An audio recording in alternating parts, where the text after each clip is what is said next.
તો ઉત્તર કોરિયાએ solid fuel વાળી દુનિયાની સૌથી શક્તિશાળી મિસાઇલનું સફળ પરીક્ષણ કર્યું છે। જાણીએ કેવી રીતે આ મિસાઇલની તાકાત અને શું છે મિસાઇલની ખાસિયત। ઉત્તર કોરિયાએ સોલિડ ફ્યુઅલ પર આધારિત હાસુંગ 18 ઇન્ટરકોન્ટિનેન્ટલ બેલિસ્ટિક મિસાઇલનું સફળ પરીક્ષણ કર્યું છે। તેને ઉત્તર કોરિયાની અત્યાર સુધીની સૌથી વિકસિત અને તાકાતવર મિસાઇલ માનવામાં આવી રહી છે। ઉત્તર કોરિયાએ પૂર્વી સાગરમાં આ મિસાઇલનું પરીક્ષણ કર્યું। આ મિસાઇલ 15,000 કિલોમીટર સુધીની મારક ક્ષમતા ધરાવે છે।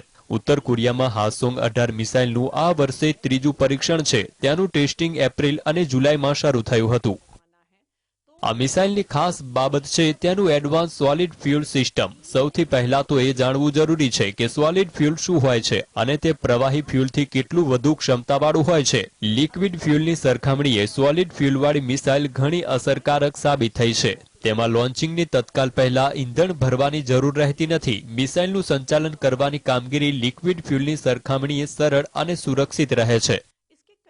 તેના નામ પ્રમાણે સોલિડ ઈંધણ ઘન સ્થિતિમાં હોય છે। તે બળતણ અને ઓક્સિડાઇઝરનું મિશ્રણ છે। એલ્યુમિનિયમ જેવા મેટાલિક પાવડર તેમાં ઈંધણનું કામ કરે છે, જ્યારે એમોનિયમ પરક્લોરેટ સામાન્ય રીતે ઓક્સિડાઇઝર માટે વપરાય છે। જ્યારે સોલિડ બળતણ બાળવામાં આવે છે ત્યારે આ મિશ્રણ મોટી માત્રામાં ઉર્જા અને તાપમાન ઉત્પન્ન કરે છે। આ રીતે ઉત્પન્ન થયેલા પ્રેશરથી મિસાઇલને લોન્ચ પેડથી ઉપર ઉઠાવવામાં આવે છે। સોલિડ ફ્યુઅલનો એક ફાયદો એ છે કે તે ખૂબ જ ઝડપથી બળે છે, જેનાથી ટૂંક જ સમયમાં દબાણ ઊભું થાય છે। તેને વધુ લશ્કરી સહાયની જરૂર હોતી નથી અને આ પ્રકારની મિસાઇલોને શોધવી મુશ્કેલ બની જાય છે। લિક્વિડ એટલે કે પ્રવાહી ઈંધણમાં ખૂબ જ જટિલ ટેકનોલોજીની જરૂર પડે છે। આ ઉપરાંત તેમાં વધારાના પ્રેશરની પણ જરૂર હોય છે। લિક્વિડ ફ્યુઅલ એક નિયત સમય કરતાં વધુ સમય માટે રાખવામાં આવે તો બગડી જાય છે, જ્યારે સોલિડ ફ્યુઅલ લાંબા સમય સુધી સંગ્રહ કરી શકાય છે। સોલિડ ફ્યુઅલવાળી મિસાઇલને સરળતાથી એક સ્થળેથી બીજા સ્થળે ખસેડી શકાય છે।